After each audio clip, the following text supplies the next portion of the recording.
The following is a presentation of the Belly Up Sports Media Network. The Super Bowl today is going to have two teams combining for 32 wins this season alone. Two teams with a combined of 1,092 points this season, a combined 123 sacks this season, and an MVP against the MVP runner-up at quarterbacks. And it's also going to be the first time seeing two black quarterbacks facing each other and leading their teams in a Super Bowl. We'll also see the first time we see two brothers play against each other. Another huge storyline for this Super Bowl, and so much more will be taking place here at Super Bowl 57. This is the Belly Up Sports Super Bowl show. We're excited. We're hoping that you guys are all ready to go, and we thank you so much for joining in to watch this Super Bowl show as we get ready for Super Bowl 57.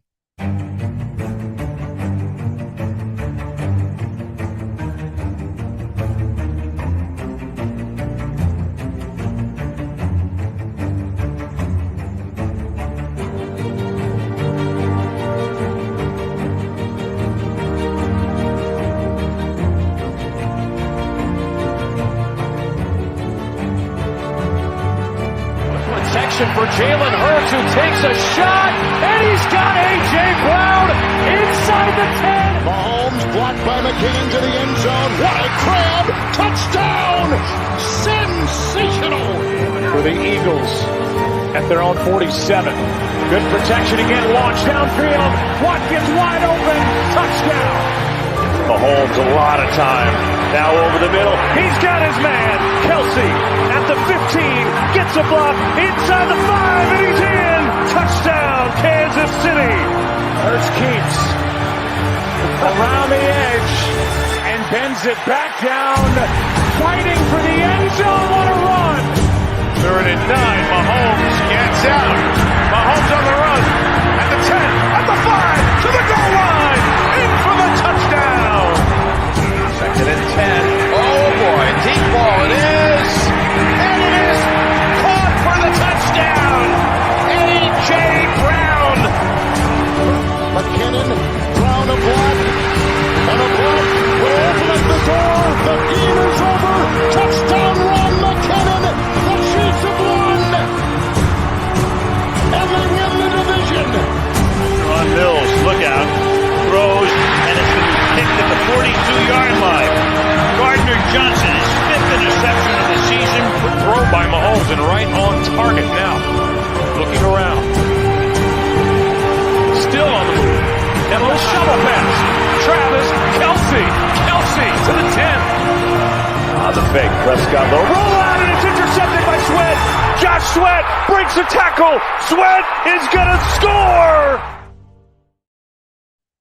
Welcome in, everybody, to the Belly Up Sports Super Bowl show. It's going to be a fun one. We're going to start off and just kind of talking about all kinds of stuff with this Super Bowl. Like I said a moment ago, a lot of storylines to go into this Super Bowl. It's a huge game between two incredible teams. I feel like it's the right two teams to be there. But I'm not alone. I'm going to go ahead and bring in some of my panelists here on the show. First, starting off with Kelcey from High Low Sports. Kelcey, how you doing, man? Doing good. Glad to be here. It's second show of the day, you know what, Super Bowl wise, but this is the more fun one. Belly Up, anytime we can get together, Belly Up Super Bowl show. It's always going to be a blast. A lot of information, a lot of fun. Yeah, I love having all of us kind of join in, kind of one big show with a bunch of different collaborators from Belly Up. It's always a lot of fun. We also got Jared Klim. What's up, Jared, from the corner booth? What's up, fellas? How we doing? Doing all right. I know you're ready to root on your Eagles, aren't you? Well, I just cooked all damn day, so yeah, but now I'm actually able to relax for about an hour and a half before everyone shows up at my house and this madness begins. Heck yeah. And then we've also got the Duck himself, Andrew. How you doing? I'm good. Same thing, Kelcey. Second show of the day for me. Ready to go. It's been a vibe all day, rocking out, so let's get this party started.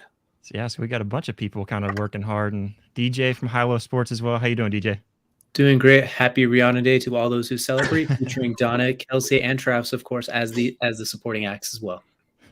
Absolutely, yeah. For anybody who's a big time Rihanna supporter, I guess, but I think it's usually kind of tradition for me just to mute the TV at halftime and walk away. But we also got Kevin Wilson, also here, a member of Belly Up. How you doing, Kevin?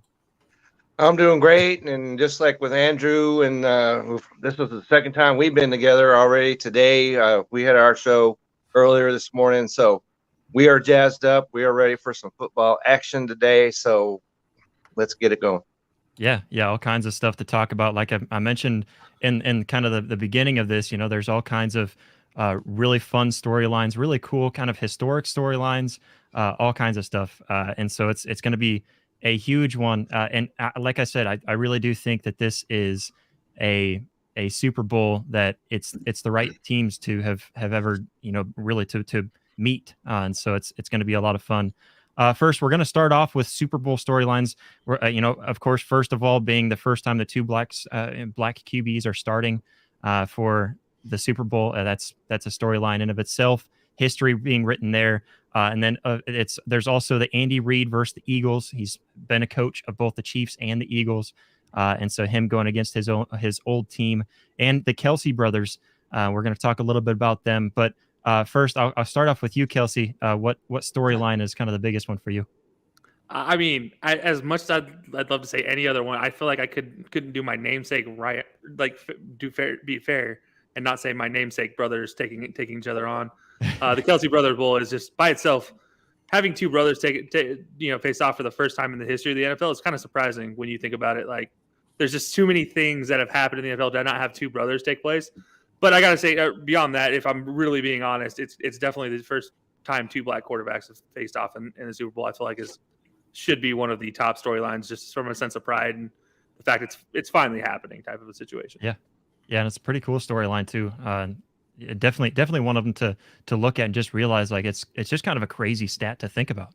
And especially when you think of all the black athletes that there are, and the fact that this has never happened, it is pretty cool. Jared, what about you?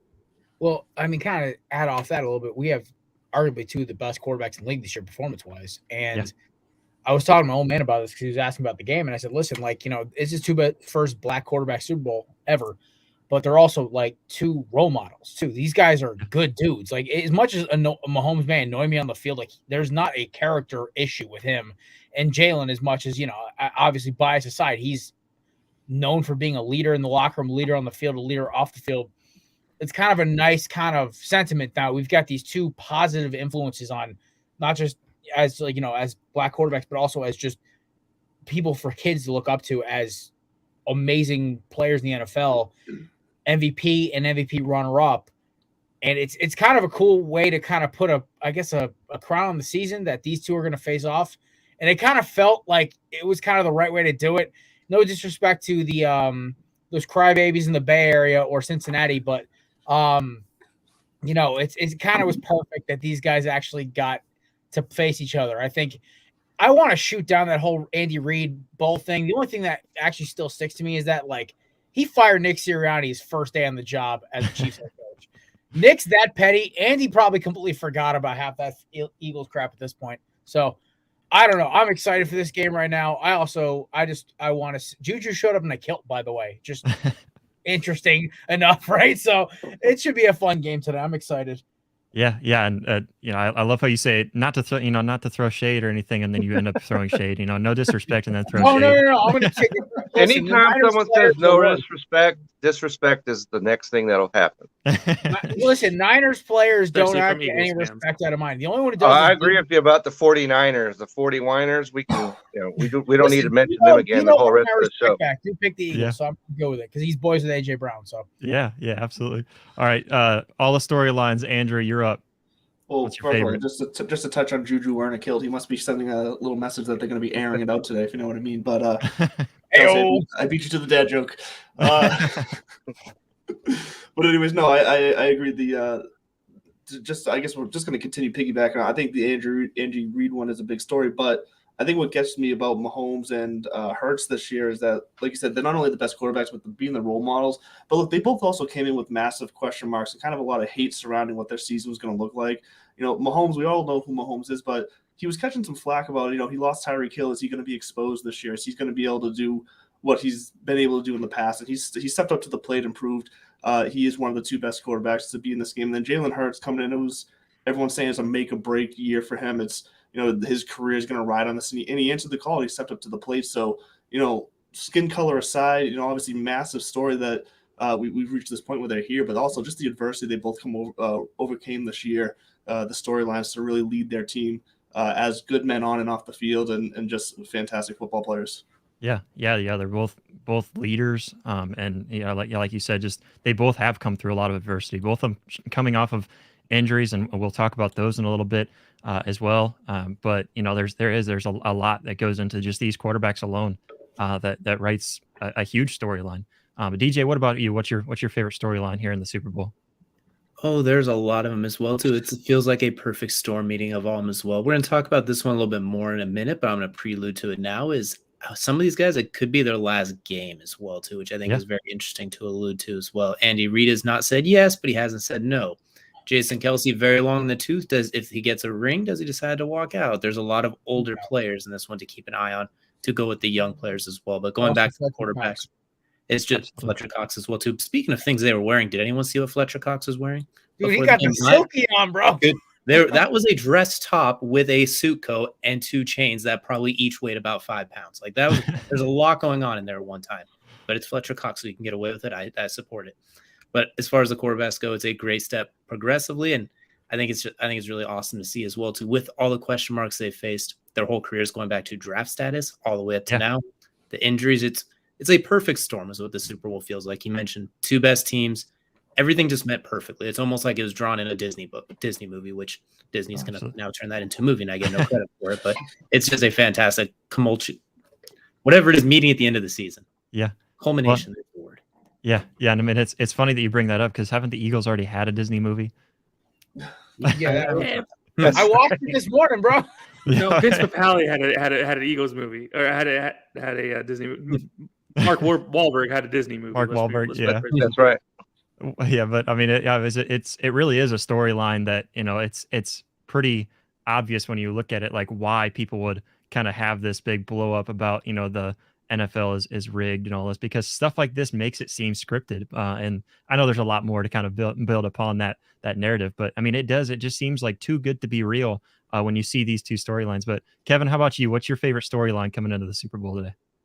Well, for me, I think it's we got 2 number 1 teams that are going head to head, and they fought the battles, and there wasn't somebody that got into here because somebody fumbled a punt, late or something like that. These are 2 teams. They're at the top of their games. They're coming in here, and we have 2 quarterbacks. And even though Mahomes has been around for a few years now, he's still relatively young. So we got 2 young, quality quarterbacks in this game, as you mentioned, that have overcome.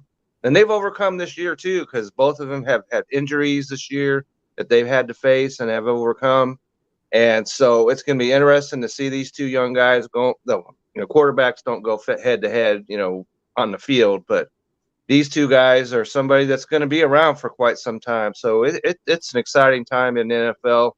Just seeing these 2 guys go at each other. And you got the brothers that I think is very interesting. And I saw a picture of their mom running around, and she's got what was that, a jacket or a shirt she had on, and it was Eagles one side and it was Kansas City on the other, and she was like, well, who you favor? And she said the offense. Yeah, I thought that was a great answer.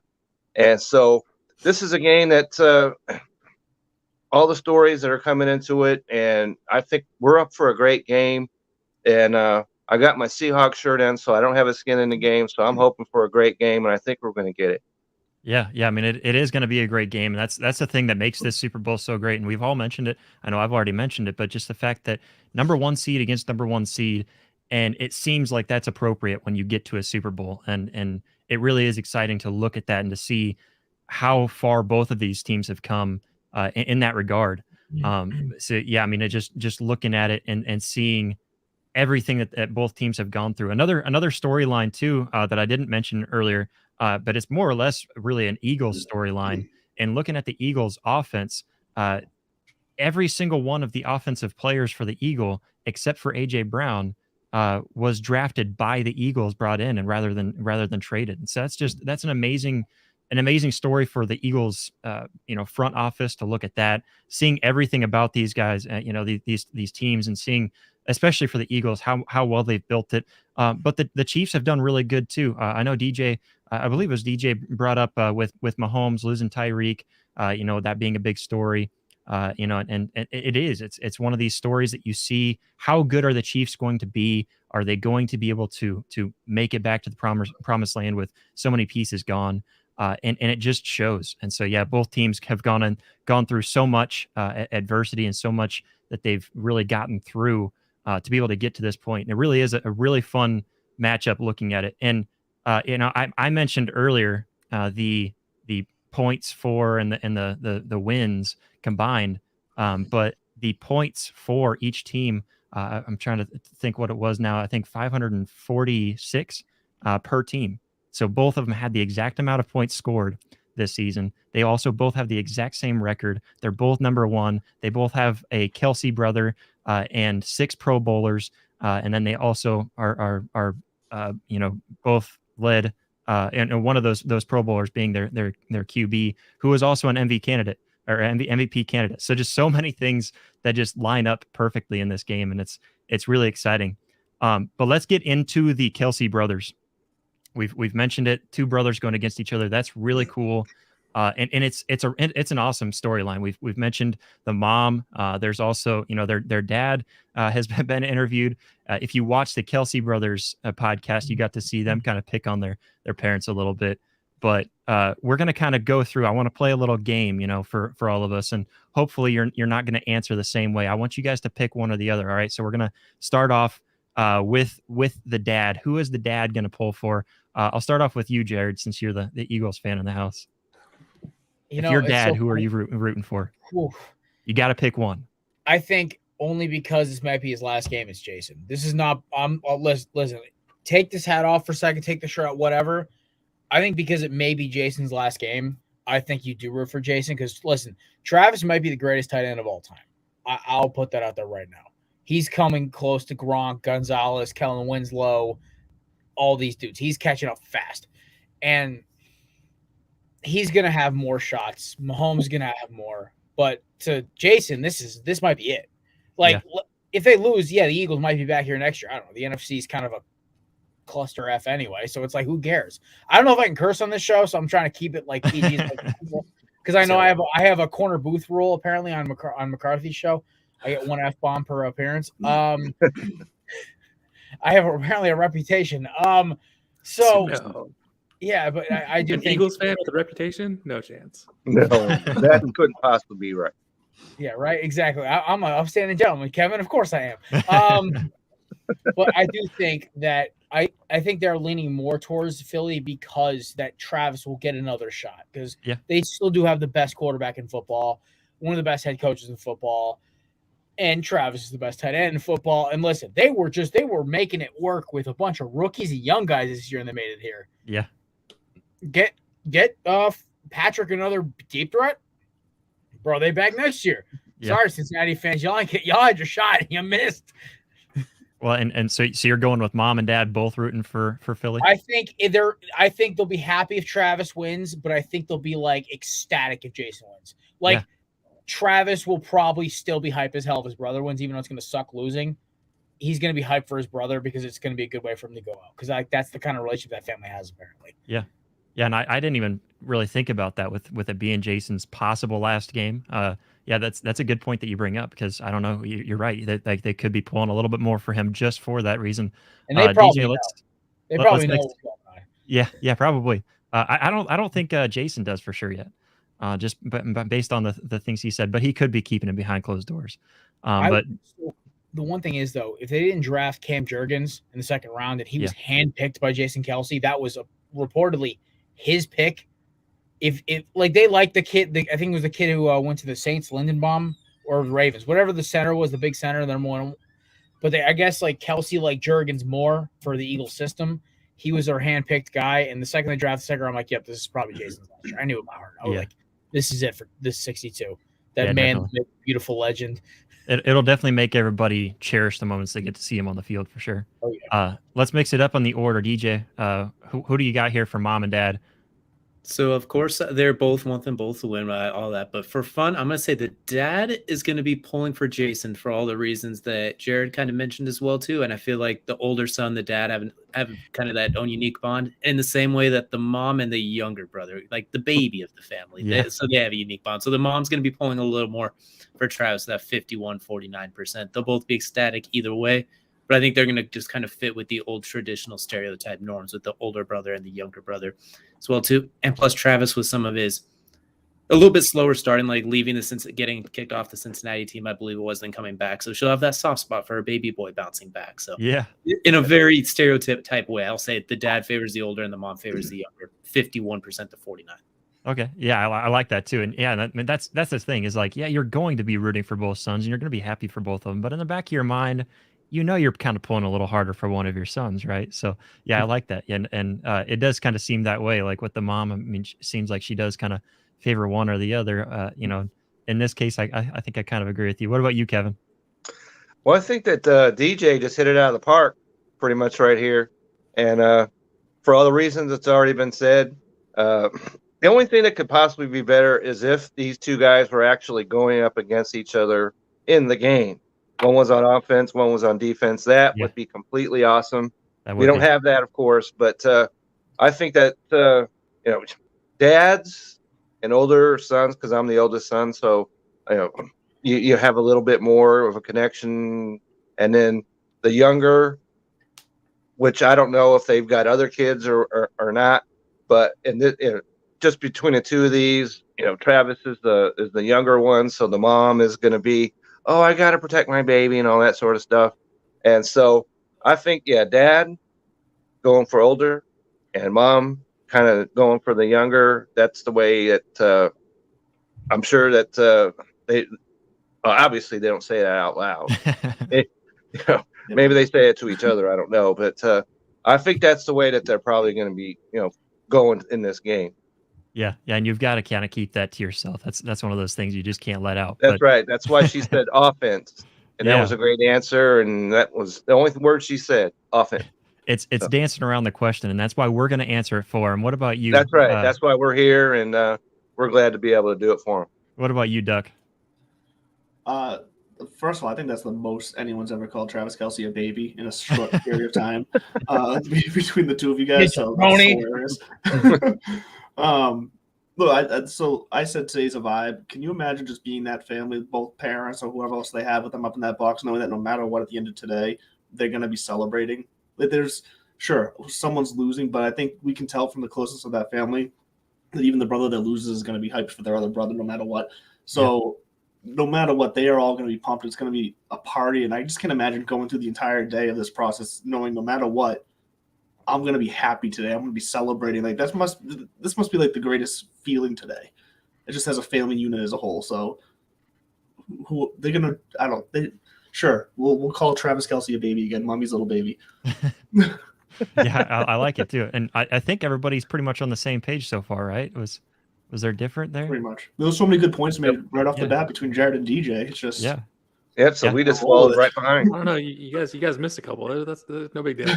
All right, I saved the Kelcey for last for the Kelcey brothers. Now, what's your Kelcey? The long lost Kelcey here in the group. Obviously, I have a rooted interest in this one. No, I think this is a very interesting conversation to have because obviously both parents, they'll never say it, but I think this is the case where both parents are rooting for Jason. And mom for a different reason. Mom had a jersey gifted to her by Travis, the jersey that Kevin mentioned that he walks around in with Travis on the front and Jason on the back, by the way. Just conveniently enough, Travis bought her that jersey to be exact. But also Jason's wife is giving birth potentially today or in the next couple of days. And he's already given her one grandchild. And if you've given your parents a grandchild, you already know that mom loves you a little bit more than she loves any other family member. So, mom is definitely on Jason's side. And as you guys mentioned with the older brother, older child and dad, he's definitely going to be on Jason's side as well. I think even Travis secretly is on Jason's side at this point in time. I'm rooting for Jason at this point in time. I mean, like it's just a matter of time. Like it's everybody's rooting for Jason. Everybody, I think at this point in time, if you don't root for Jason Kelcey, you kind of already missing the point of this whole thing. But yeah, no, Jason Kelcey's getting all the love from the Kelcey family, and then probably more so as well. Yeah, no doubt. And that's the funny thing about it is you bring that up, and I was actually going to bring that up too, because here recently my brother gave me a nephew, and that was a huge shout out to Britton. He has a little boy now. But what I realized is mom and dad don't really care about me anymore. They just care about their grandchild. So yeah, I totally agree with you. But after listening to the Kelcey brothers on their podcast and listening to how they were talking to both their mom and their dad, I originally I was thinking that along the lines of the dad is going to be kind of along the lines with Travis, because Travis is the louder, kind of more obnoxious one. He's a little more hard-headed. He's the troublemaker, and so dads are more likely to be on the rowdy, like, yeah, at least you're good at sports, son. And then Jason's more the calm, and he's given the grandchildren, so mom loves him more. But after listening to the conversations, it does seem, I think I'm kind of leaning it the other way. I think mom is maybe rooting a little more for Jason, and so I'm kind of on the side with that. Or sorry, excuse me, the other way around. I think mom's rooting more for Travis, and dad's rooting more for Jason. But of course, they're not going to ever come out and say it, so we'll answer that for them. But I do see in the chat, we had a few different score predictions already kind of jumping up. Fantasy Sports Corporation says 34-21 Birds. So that's what I hope does not happen. We're already getting a Birds prediction there, but we also see Chris Prince says 27-24 for the Chiefs. And then we've got Ryan McCarthy joining in. He's saying Chiefs. Well, no, he says Chiefs 38 and Eagles 34. So another Chiefs prediction. No, just the chefs. Just the chefs. It's not even a real team anymore. He's just going for the cooks for the after party. Oh man, but and then kind of along the same lines that we were just now talking about, Sports Scramble brings out a good point. Should be an interesting Thanksgiving at the Kelcey household. Loser should have to host. Absolutely, yeah. I mean, that would be a punishment. I've been the host of Christmas, and it's a lot of fun to get the family together. You get to have it in your house. But oh man, 100%. That is definitely a punishment. You have to cook everything. You have to get everything. You have to clean up afterwards. Exactly. Yeah, you're in charge of cleaning up. Yeah, they might help and pitch in, but man, yeah, that's a lot of work. So I totally agree with that for a punishment. But as promised, we did say that we were going to give you guys an injury report, and so we're going to make sure that we get the injury report. But before we do so, we're going to jump over and have a quick ad read here from our sponsor at Manscaped. We have breaking news. Manscaped now sells beard products. That's right. They are once again revolutionizing men's grooming with the brand new Beard Hedger Pro Kit. From a beard trim to a fresh shave, the technology behind the Beard Hedger Pro Kit allows you to shape your signature beard look. Now you can finally use Manscaped products to make your drapes match your carpet by going to manscaped.com and using the promo code BELLYUPFANTASY for 20% off and free shipping. It's time to tame your mane. No one likes a weird beard, so say goodbye to all your stubble and trouble with Manscaped Pro Beard Kit. It all starts with the Beard Hedger. This thing is a juggernaut of fixing faces. First off, this cordless trimmer has a rotary wheel that gives you 20 hair cutting lengths, all with one guard, so no more messy drawers full of extra add-ons. That's right, face grooming doesn't need to be hard. Get 20 different beard lengths in just one guard. Plus, it's waterproof, so you can shave in the shower to avoid all that hair in the sink. The titanium-coated T-blade is tough on hair but smooth on your face, leading to single-stroke efficiency that brings satisfaction one stroke at a time. So make sure you get 20% off and free shipping when you go to manscaped.com by using the promo code BELLYUPFANTASY. Once again, that's 20% off and free shipping when you use the promo code BELLYUPFANTASY at manscaped.com. All right, everybody. So for those who were watching, make sure to go check out Manscaped. They've got some amazing products. I've used Manscaped for quite some time, and it is an amazing product. Their lawnmower, I don't even remember which one I have now, but I like it. It's an amazing product. It's an awkward one to read off. That's why I love that we have the video for somebody else to have the ad read. But we're going to jump into an injury report. We just talked a little bit about how both of these these two quarterbacks have battled injuries. There are also kind of some others. We're going to bring in our specialist for injuries, Brian Scott from the Injured Report podcast. Brian, how you doing? Hey guys, what's up? How you doing? So we've got, we've already talked about both of these teams and a lot of storylines, but we're kind of coming to you for kind of an injury report. What's the injury report look like for these two teams today? Yeah, so on the surface, it doesn't look bad at all, right? I mean, if you actually look at the official injury report, I think there's one player combined with both teams that's actually listed. Although I will caution you, if you look a little deeper, it's actually probably more than that.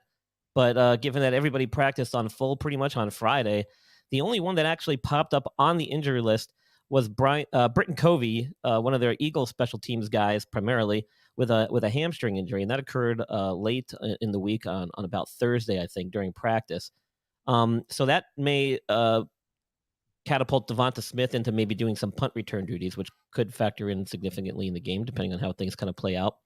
But if you look back earlier in the week, aside from Patrick Mahomes, who I'll talk about in a bit here, there's been some other players that have been banged up, and especially on the Chiefs. Juju Smith-Schuster was dealing with a knee issue, so he was limited in practice earlier in the week, then returned in full on Friday. Not quite sure the extent of that injury, but, heading into the big game could be significant. The Chiefs lost Mecole Hardman, ended up putting him on IR. He was dealing with a pelvic injury that saw him with limited action in the divisional championship game, so he's out for the Super Bowl officially. And then you got Kadarius Toney, who, as a Giant fan, I know all too well, who's been dealing with injuries basically since he stepped foot on a football field in the NFL, and notably hamstring issues, which are still kind of nagging him. He was limited in practice all week as well. He practiced in full on Thursday, but historically speaking, if you know him, odds are that he might not finish the game because he might tweak something. So something to keep an eye on there. It's supposed to be an explosive player. We've seen glimpses of it, but we're not sure how healthy he is, in fact. So we'll have to kind of see. And then they've also had a couple of defensive players. Linebacker Willie Gay was limited in action earlier in the week with a shoulder issue. Came back to practice in full on Friday. And L'Jarius Sneed, their cornerback, had actually been out on the concussion protocol. Wasn't actually cleared back until Thursday, I believe. So limited practice for him heading into the big game due to concussion protocol. Now, you can be cleared off the concussion protocol. Doesn't necessarily mean you've done very much physically to get prepared for the game. So whether he starts or not, I don't know. But again, could be somebody that the Eagles might want to target backfield there if they have the opportunity, if he's out in the field. So even though the Chiefs only have nobody listed, doesn't necessarily mean that they're not banged up. And then, of course, obviously Patrick Mahomes, right? Coming off this high ankle sprain, 3 weeks out. He's had 2 weeks to rest since the divisional playoff game. Obviously not enough time. I mean, these injuries are very debilitating. They take a long time to get better. He's had 2 weeks. He says he feels pretty good. They've basically been doing nonstop treatments with him. I do think he'll feel better than when he stepped out in the field for the divisional championship. However, the history of these high ankle sprains, it doesn't take much to aggravate it. And so that's my biggest concern heading into the Super Bowl here, is that if he's forced to run or have to make some agility type play early on, he could aggravate that ankle pretty quickly, similar to how he did in the divisional championship game. And we may see him hobbled by it still. Hopefully not to the extent he was 2 weeks ago, but it certainly could factor into the game plan. It could factor into how things kind of developed in game. If he does look like he's favoring that side, if it limits his ability to scramble, and then with the receiving core being a little banged up, this all could play into the Eagles' favor. And the Eagles, despite the Britton Covey designation, the only guy that I actually saw with any real significant injury throughout the last half of the season here, and especially heading into the playoffs, is actually not even listed on the injured list, and that's Avonte Maddox, one of their cornerbacks, who's been dealing with a toe injury. Sounds like it's probably a turf toe injury, but despite that injury, he's actually been playing and been quite productive, but it's a known thing that he's been dealing with, and it has slowed him down in practices in preparation for the games. But despite that, he's been pretty effective. And if you look throughout the season, the Eagles have been remarkably healthy. And I did an article for Belly Up Fantasy on the website. You can read about it, called "Got to Be in It to Win It." And in that article, I break down some statistical analysis and stuff about how the Eagles, how the Chiefs have fared with regards to injuries throughout the season, how the 4 teams that were in the divisional championships fared compared to the teams at the lower half of the spectrum. And the numbers are actually quite staggering when you look at the overall health of the teams that have been successful this year. So it's no fluke, and it's not coincidental. The Eagles have been super healthy the entire season. It's partly luck, partly maybe preparation, game plan, who knows? But couldn't be a better situation heading into the Super Bowl than the Eagles are in. Yeah, and it's been a season, like you said, that's what kind of surprised me with the Eagles just all season long. It just seems like they really didn't have a lot of guys on that injury report, and especially not on the injury report for long. So that's definitely a big one. But I'm going to open it up to the panel. I guess, do any of you guys have any questions for Brian as far as injury reports go? Maybe something that may affect maybe the way you bet with DraftKings or anything like that? Yeah, so Brian, obviously Jalen's shoulder has been a question mark for, I mean, really, you look at the last little handful of games since about week 17 when he missed that game with Gardner Minshew taking over. Is it going to hamper him still, or is he finally, do you think, close to 100% in this game? I know he's not on the injury report, hasn't been, but at the same time, you could still see it when he was running the ball in the conference championship and even the week the game prior. He'd basically take a slide instead of getting hit in the shoulder. Is that going to be something that you see him hampering here in the Super Bowl, or is that going to be a non-issue? I think, I mean, if I'm not mistaken, I think it was his throwing shoulder, in fact, too, right? Yeah, I believe so, yes. Yeah, I mean, and, you know, watching him perform during the game, you can see my daughter here. I mean, like, of course, that's what not to do, kids. That's how to get yourself named on the injury list. She wants me to work today on my day off. She wants to put me in action here. But, you know, it didn't really show like mechanically he was hampered by it. I don't think he's going to be hampered by it. It probably was a mild sprain. There was no reason for the Eagles to put him out week 18, that week he missed unnecessarily. I mean, they had things kind of locked up at that point. Him sliding, again, I think he's just being more cautious, not knowing when to risk it and when not to. I don't think we're going to see any ill effects from that shoulder injury several weeks ago at this time. I've seen no residual effects from it since. So I'm not too concerned about him and his previous shoulder injury. What about Mahomes and his ankle?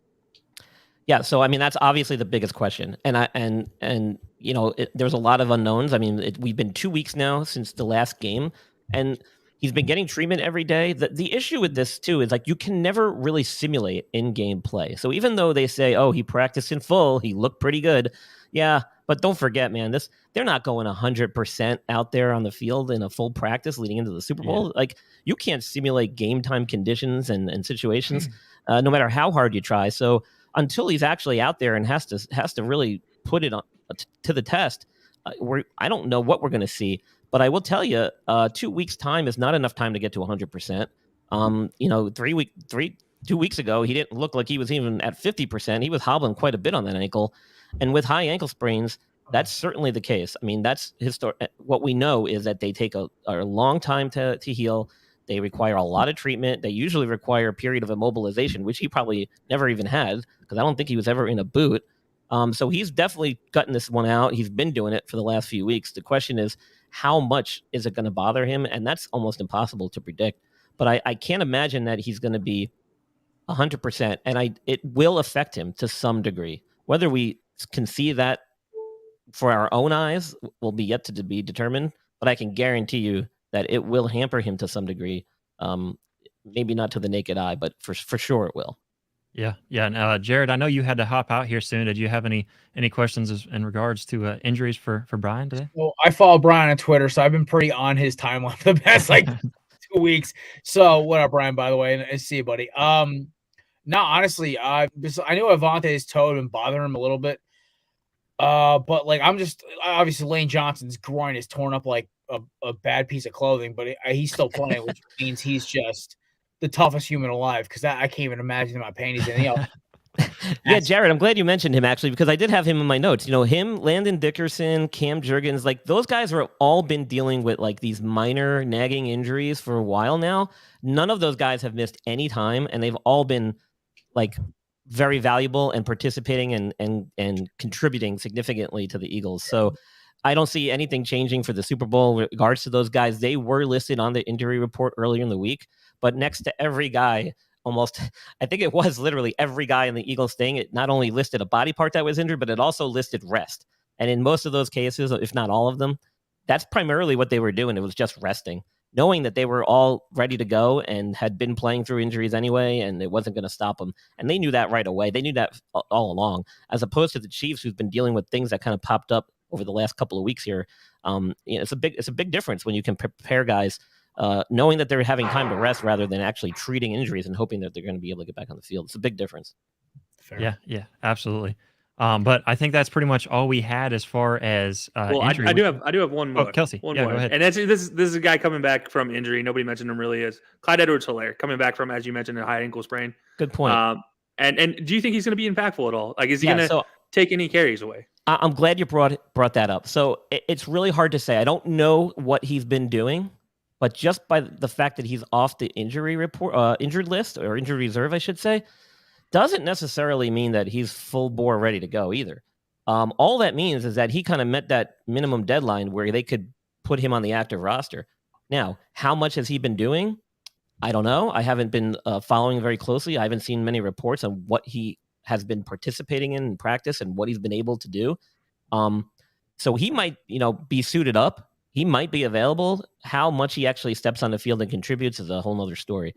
I don't think we're going to see him too much. He might be in there for situational. I'm sorry? We don't want to see him too much. Well, he might be thrown in there situationally, just based on how the game's kind of playing out and how the other guys are performing. But it seems like Pacheco and McKinnon have been doing fine. So I don't know if we're going to see him at all, even though he's probably going to suit up and be available. Like I said, we don't want to see CH. We don't even want to mention him the whole rest of the show. Yeah, but you bring up a great point. I meant to mention him too, and I'm glad you brought him up because just because the guy came off IR doesn't necessarily mean he's ready to step out there and actually contribute. It just means that he met that minimum requirement to be activated, and they activated him, hoping that maybe he'll be available and be able to contribute. But whether or not he actually does is a whole nother story, and I couldn't tell you with any accuracy because I don't know exactly what he's been doing. Yeah. All right, Brian, we appreciate you so much for jumping on. You're really insightful. If you guys haven't checked out his podcast, I'm going to give you a moment real quick just to kind of give you a shout out to your podcast. Extremely informative, gives you all kinds of updates on all kinds of injuries. Go ahead and give yourself a little shout out for your podcast real quick. Yeah, so as you mentioned, the Injured List podcast, you can that's the name of my website, injuredlist.com, injuredlistpodcast.com, Twitter, Injured List Podcast, Facebook, Injured List Podcast, and Twitter is where I'm most active, actually, at host Brian Scott. You can follow me there. I usually do a lot of injury updates throughout the course of the season and daily, especially for things that pop up in the news and on the press. I'll be focusing more probably on baseball and basketball as we move forward after tonight's game. But I'm always around. Hit me up with any messages if you have any questions. I'll be writing some articles sporadically here and there for the Belly Up Fantasy website as well, just kind of doing some general topics and some stories. I actually, my last article, I also talked about Ryan Jensen's return for the Tampa Bay Bucks from a pretty severe knee injury, which he treated without surgery, which is quite an incredible story. So you can take a look, read that and get some more information. But I'm always around, so feel free to connect with me and we'll talk shop.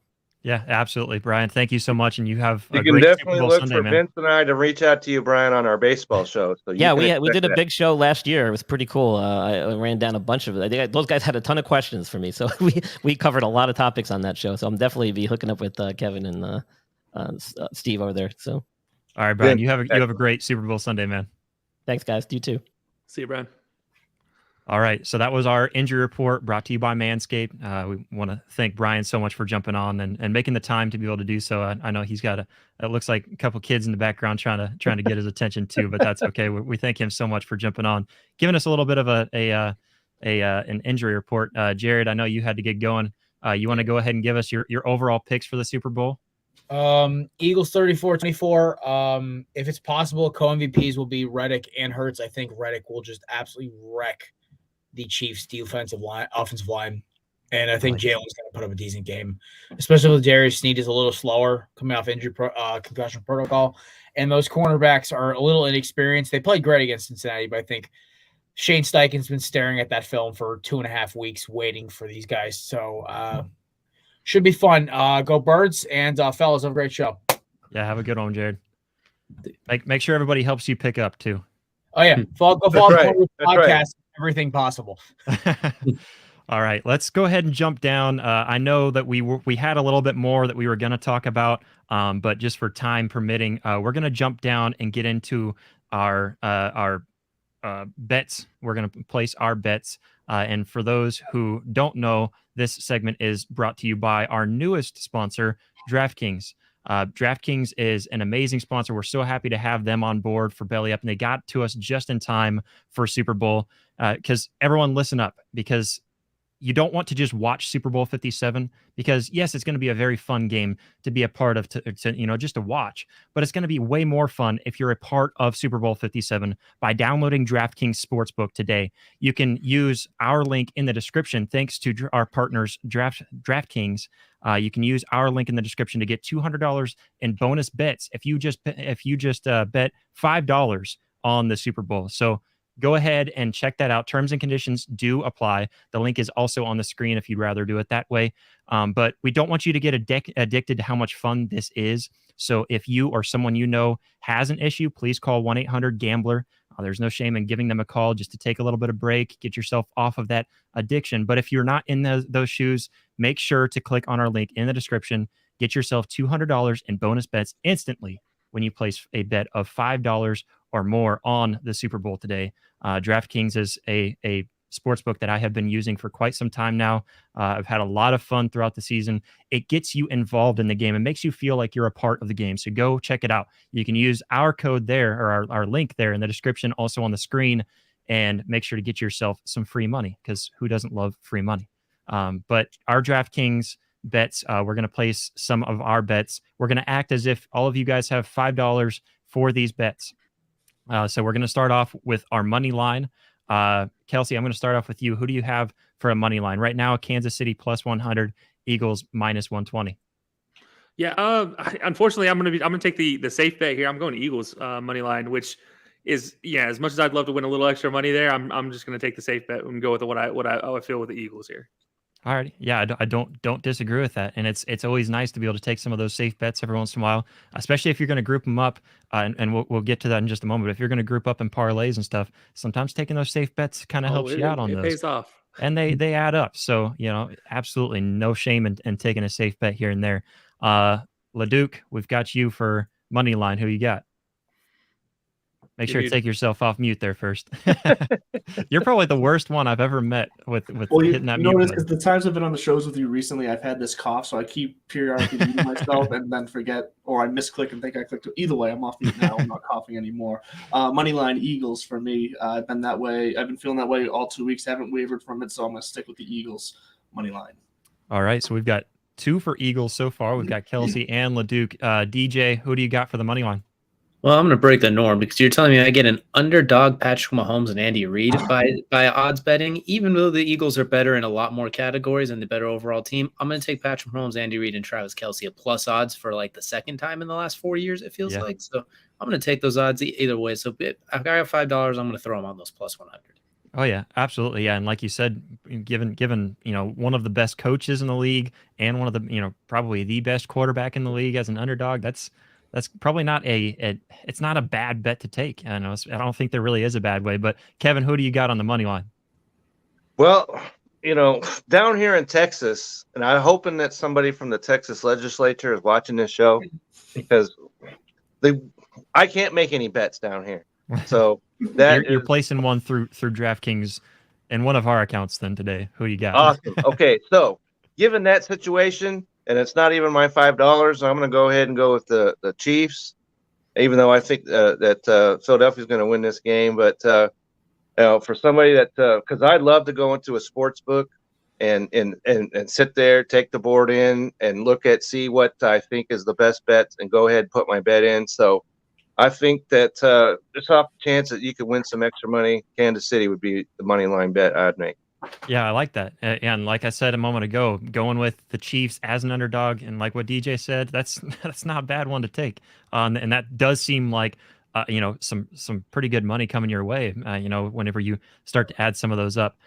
So right now, I'll we're say, hey, he drops that $5 initially on the Chiefs. When he gets those $200 in free bets, he can take one of those $25 bonus bets and go ahead and drop it here on the Eagles and just hedge your bets.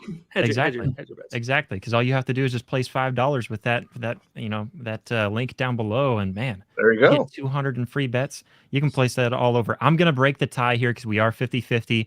I'm going to go with Eagles. I started off the preseason on Rising to the Occasion. My brother and I talked about our kind of maybe our dark horses, and the Eagles were one of mine, along with Jalen Hurts. I was kind of ticked off that he didn't win the MVP because I could have won a good amount of money from that.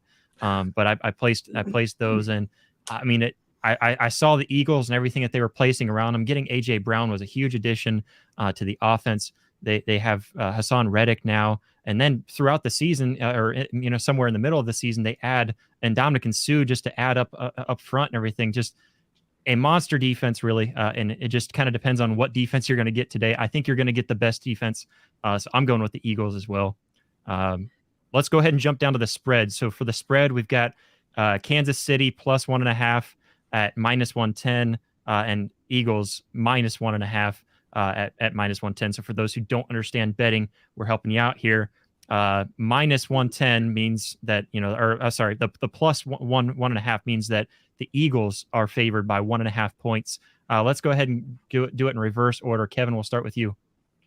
All right. So and I know I was on the show with Andrew and everything else, and I just been going back and forth on this, and I want to say the Chiefs, but I think that the Eagles have established themselves as the best team from the start of the season. Of course, they had the problems with, injuries and Jalen Hurts and everything else, but I think he's back, and it's only 1.5.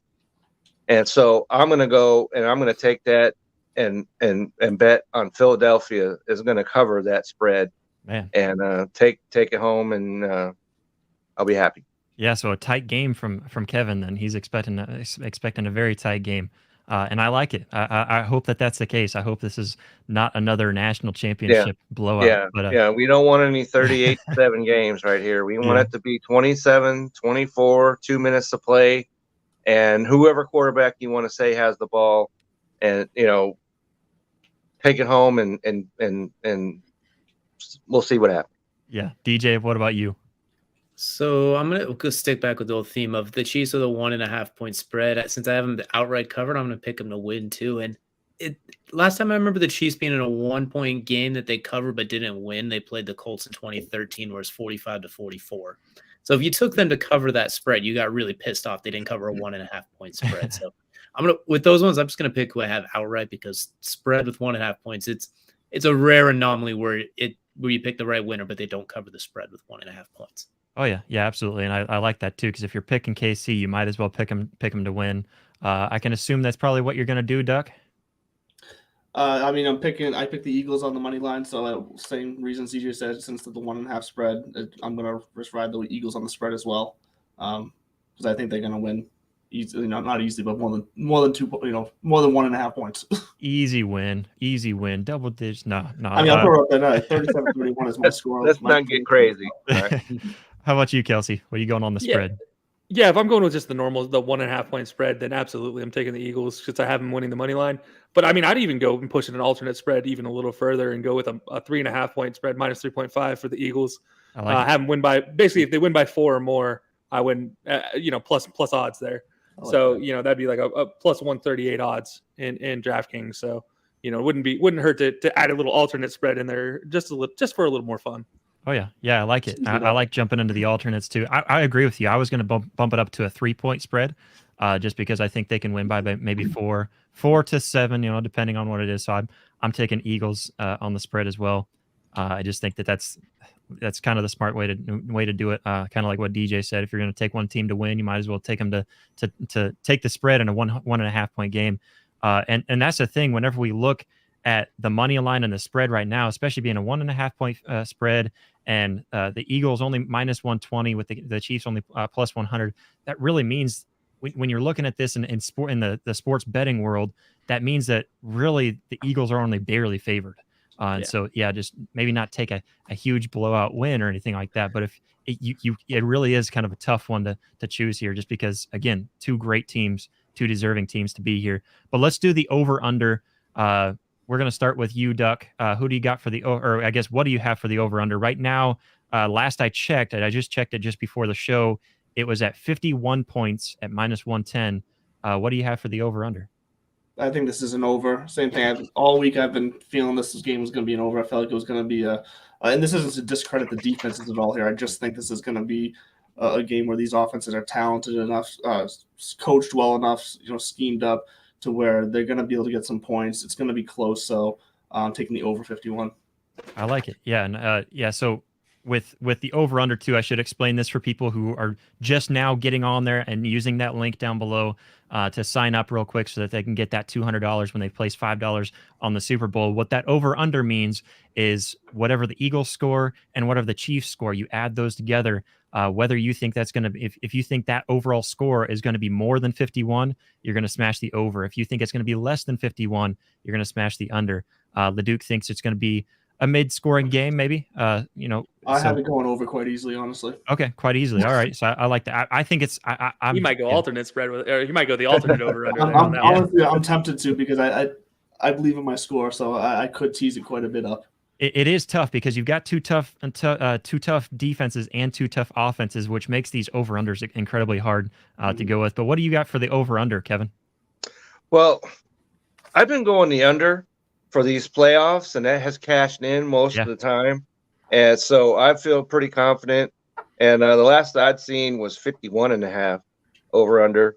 And so at 51.5, I'm feeling really comfortable going under that. If it's 51, my predicted score was it would be 51 points exactly. So I guess I'll still go under if it's 51, if that's the official line right now. As I think these two defenses are 51. 51? Okay. It did move to 51.5, so. Okay, 51.5. I'm definitely going under because I think these two defenses, even, especially Philadelphia, I like the offenses, but I think the defenses are going to grab hold of this game, and it's going to be kind of like when it was Kansas City and Cincinnati, where it was a close game and everything else, but it came right down to the end. But that game was under, and so I'm going under as well here.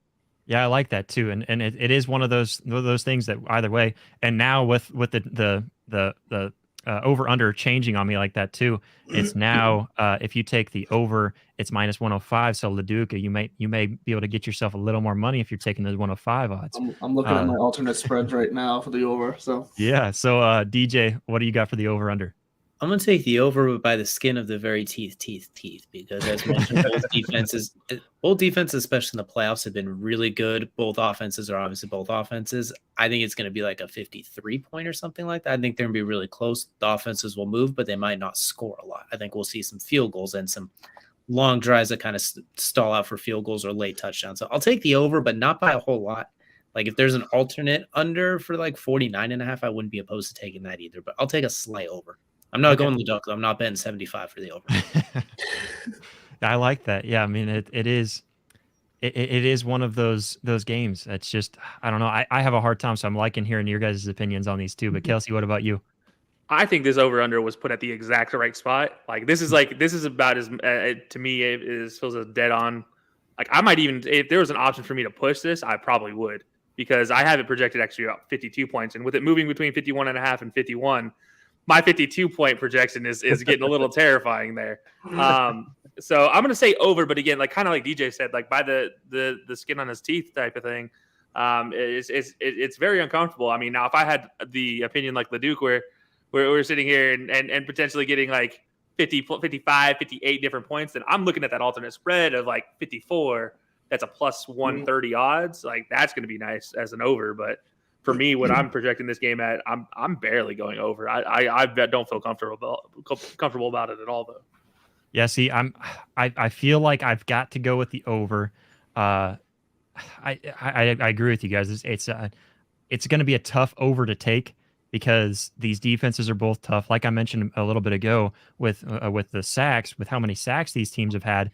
The Eagles, especially Philadelphia. Yeah, the Eagles lead the nation in sacks, and so I mean, just they've been very dominant, and even their secondary. And then they've got Hassan That's Reddick to right. really tie the middle group together with the linebackers. I mean, I really like their defenses, but I'm going with the over just barely. Now that it went up to 51.5, I'm a little nervous about that because I'm already kind of like right on the edge there. But yeah, I'm going to take the over with that one just because I feel like with these two offenses, I think they're both tough enough, and I think it's going to be one of the toughest offenses for both of these defenses that they're going to have to play, and they're going to be playing lights out with all of their heart. So that's definitely who I'm going with. One last category that I want us to touch on. Do any of you guys have any parlays you got on the table? Hell yeah! Do we ever? So for parlays, then to explain this to everybody. I don't know exactly the math. That's what I love about DraftKings. You can go and download that DraftKings Sportsbook app and check it out. Make sure you use our link so that way you can get a $200 in bonus bets instantly whenever you place $5 on the Super Bowl. But what you can do is you just add all these things up and it'll do all the math for you. But what a parlay is you add all of these bets that we just now added. There's also other bets that you can add on top of them. And what those odds do is they may either grow, in a parlay, they're going to grow, so your odds are going to go, I guess they're going to shrink, I guess. Maybe that's the proper, the wordage to use there, but you're going to have a lot more money coming in if your parlay hits. So you're basically grouping all of these together. So if one of these bets, so let's say you take the money line for the Eagles and you take the over, let's say we just put both of those in a parlay, then if the Eagles win, but the score was less than 51.5, then you don't get any of that money. You just lost your bet. You lost. That's kind of the basic gist of what a parlay is. You can choose to bet each leg if you wanted to. Yeah, you can. And that's that there is the possibility that like you could win a little bit of money, but it won't give you the same odds as betting the That's entire. right. If you're gonna do a parlay, do a parlay. Yeah. All right. Well, that's why I got a nice 12 leg or a 10 legger because if I'm gonna throw down, if you're gonna do a 10 legger, you're not gonna win that. So, yeah, 10 leggers, those are extremely hard. The more legs you add on that parlay, more reasonable, more reasonable. 3 or 4 legs for a parlay. I'm gonna do 3 or 4 at most. I'll start off with my parlay just so the listeners can kind of hear what a good parlay sounds like. So I'm taking Philadelphia money line. I'm putting that in on my parlay. Jalen Hurts anytime touchdown scorer. That one was kind of tough for me, but Jalen Hurts has been rushing the ball into the end zone. QB sneaks are always on the table with the Eagles, so that was kind of tough for me to add in, but I'm gonna take it. Isaiah Pacheco also anytime touchdown, just because he's been phenomenal, especially in the postseason. So I'm taking Pacheco. It was hard for me to go between Pacheco and McKinnon, but I'm going to take Pacheco and Travis Kelcey because he's going to score a touchdown. I think that's the easiest one on there. He's probably got the least, or I guess the easiest odds to take on any time touchdown. But then I'm also adding in my over of 51.5. So with all of those, that's a 5-leg parlay. It's going to be a tough one to pull away with, but that's plus 2,000 odds, which with my $5 bet there, that'll give me $100 plus another $200 because I used the link down below. So that's if I win that parlay, that's going to be big. But even if I don't, I just place $5 to get $200 in free bets. So why not go with it? Kelcey, let's go over to you. I know you have a parlay you want to share. So I have some. I'm kind of like Duck, where I've had a few unreasonable ones, but my reasonable. I'm gonna share my reasonable parlay on this one. It's a plus 2,200 odds, and it is Jerick McKinnon anytime touchdown score. So like you, I was wavering between Pacheco and McKinnon, but McKinnon out of the backfield receiving the ball has been a dynamic weapon. I'm going Dallas Goedert anytime touchdown scorer as well. Okay. I like that. Okay. Now I'm going to double up on Jerick McKinnon here and go alternate receiving yards plus 25. Okay. And then Travis Kelcey, alternate receiving yards plus 85 yards. So over 85 yards for Travis Kelcey, I think is almost a guarantee because he's just such a strong weapon. It's hard to keep him shut down for a whole game. And Jerick McKinnon, if he scores a touchdown, it's probably going to go for 15 to 20 yards, which means one more catch out of the backfield for a first down is going to get me that 25. Awesome. Yeah, I mean, I don't hate that at all. The only one that I'd be nervous about is with Goddard. I don't know, it's where it gets weird. It's where it gets weird. Definitely gets weird. So many weapons. It could be that run game. It could be AJ Brown. It could be Devontae. It could be Jalen himself. You just don't know. It could be Jason Kelcey at this point in time. Who knows? All right, Duck. What's your parlay you're going to share with us? All right. How crazy is it? Kelsey was reasonable. I am not. Because the way I view it is if I'm just going to throw $5 on something, I want to just go crazy. So I want to break the bank. So my 12 leg parlay. Oh my goodness! All right, we need to have Leduc all the we might need gambler real quick send in a after this game. professional to help you out, Doc. No, I only do this for like big games anyways. But okay. Hurts anytime touchdown, Pacheco anytime touchdown, Kelcey anytime touchdown. And then I went Chiefs total points over 24.5, Devontae Smith over 49.5 receiving, Travis Kelcey over 64.5 receiving, Pacheco 10 plus receiving yards, Miles Sanders to go over 44.5 rushing yards, Hurts over 34.5 rushing yards, Pacheco over 34.5 rushing yards, AJ Brown under 69.5 receiving, and the Eagles money line. All right, yeah, not super crazy. I mean, it's a Yeah, lot of if stuff. you're gonna make reasonable. the key is if you're gonna make a large leg parlay, just you gotta make sure you're following a game script, or you're just kicking yourself in the ass. Yeah, I gotta say the Pacheco receiving yards is the part to me though. The Pacheco receiving yards is where I get a little worried about that one for you. Yeah. But once again, you gotta have like one risky one in there to like really get the odds really up a little bit. Though. bump up the profit there. All right, DJ, you got any parlays you want to share? So I got a bunch of them. Since I'm not gonna follow Leduc with the ridiculous one, we're gonna get things back on track here a little bit. For what our bet we're gonna do, we're actually doing as a DraftKings that had a little odds boost when I based it as well. It's basically tight end U is what we're gonna call this bet as well. Travis Kelcey anytime touchdown feels like a sure thing. Yeah. Dallas Goedert anytime touchdown. I think an underratedly possible thing as well too because Chiefs and tight ends there's some holes there. 7+ receptions for Travis Kelcey and 35+ receiving yards for Dallas Goedert, which can all happen on one drive for both of them, realistically. Oh, yeah. Offensive play. Give me plus 575 odds on that one, too. So bet a little bit, win yourself north of 30 as well, too. I think I just bet 5 on this one, got north of 30. So not great odds, not ridiculous, not 13 legs. But if it's one of your free 25, because the $200 bets, you get them in increments of 25. Yeah. So you throw 25 on there, you never know what you can come away with. You can come away with a nice chunk of change.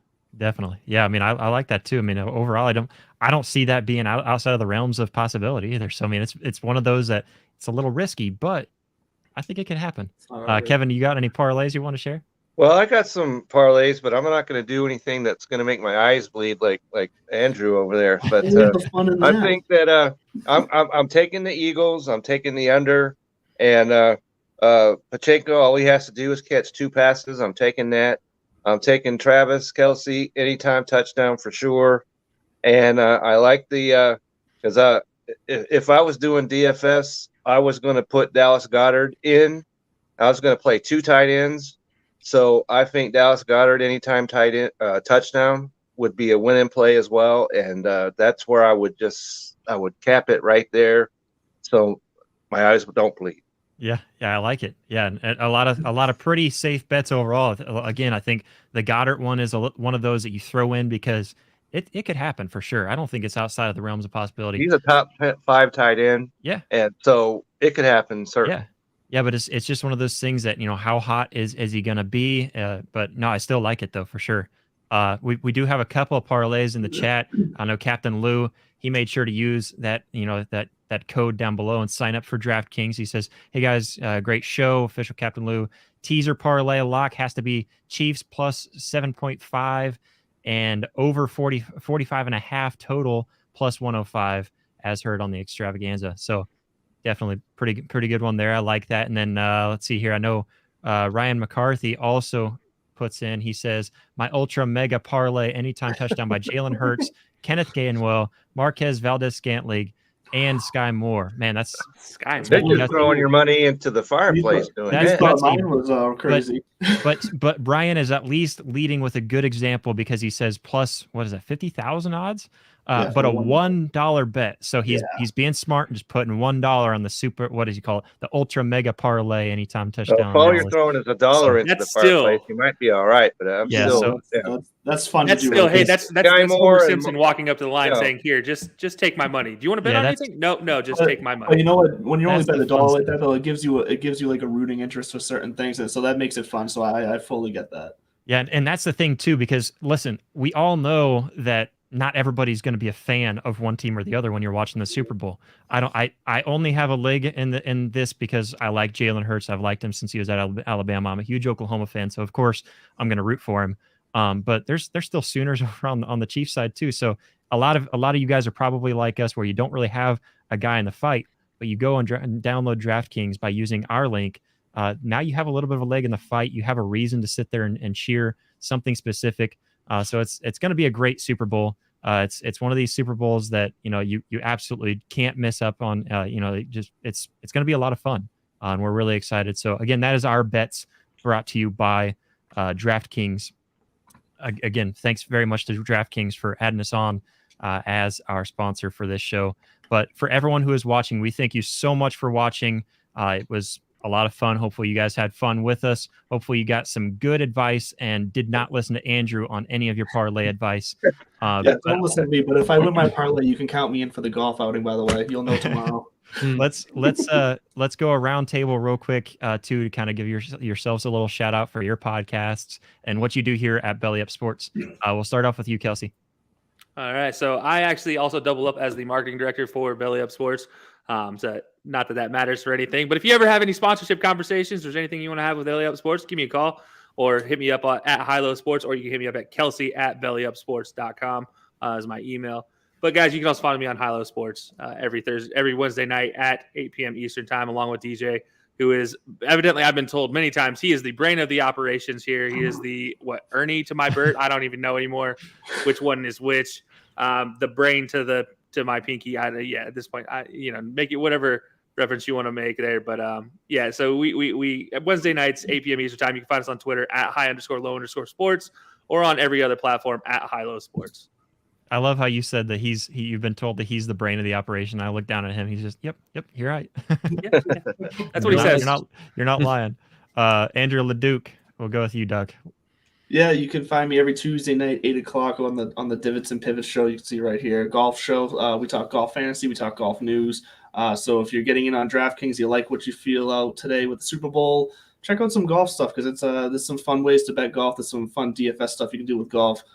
Keeps you kind of locked in all weekend on these 4-day tournaments. So check us out every Tuesday night, 8 o'clock over on YouTube.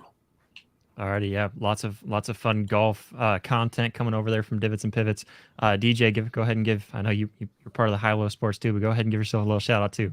Yes, Kelcey mentioned every Wednesday, 8 p.m. Eastern time. You can also catch us when draft season gets a little bit closer to the NFL draft. We like to put out our big boards as well too, ranking all the players and a lot of mock drafts. So keep an eye out for that on bellyup.sports.com as well too. So we'll be posting those there once we get closer. Awesome. All right, and Kevin, what about you?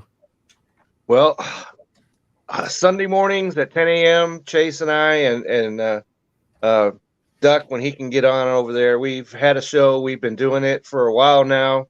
And after today, of course, there won't be any more football games to speak of, but free agency is not that far away. Then, of course, you got the draft. And so you can get on there at 10 o'clock, join us. We'll have all that stuff highlighted.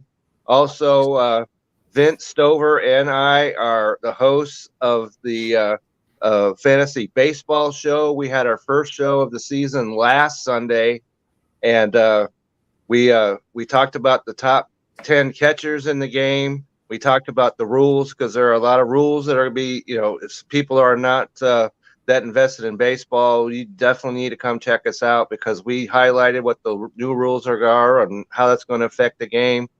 And next Sunday, we're going to be talking ranking first and third baseman. That's going to be every Sunday going forward at 7 Central, 8 o'clock Eastern, which I understand that's where time begins, apparently. And so I'm also the senior writer for fantasy for the Belly Up engine. And you can expect an article once a week from me on the Belly Up Fantasy website. So there's a lot going on, and I'm just excited to be a part of it. Absolutely. Yeah. And I want to thank all you guys for joining in. And for those watching, we thank you so much for joining in. I'm Josh Mahler. I'm the host of Rising to the Occasion here at Belly Up Sports. We have a live show now every Monday at 6:30 p.m. Central Time. That's 7:30 Eastern. So you can tune in and check us out there. We also post as often as we can. We're trying to put out as much content as we can. But from Belly Up Sports, we thank you all so much for joining in. We hope that you all have an amazing Super Bowl Sunday. We hope we left you guys enough time to go get ready for the Super Bowl parties that you're going to. And, whoever you're rooting for, whatever team or maybe whatever player, whatever the case may be, we just hope that you have a great Super Bowl Sunday. Have a good one.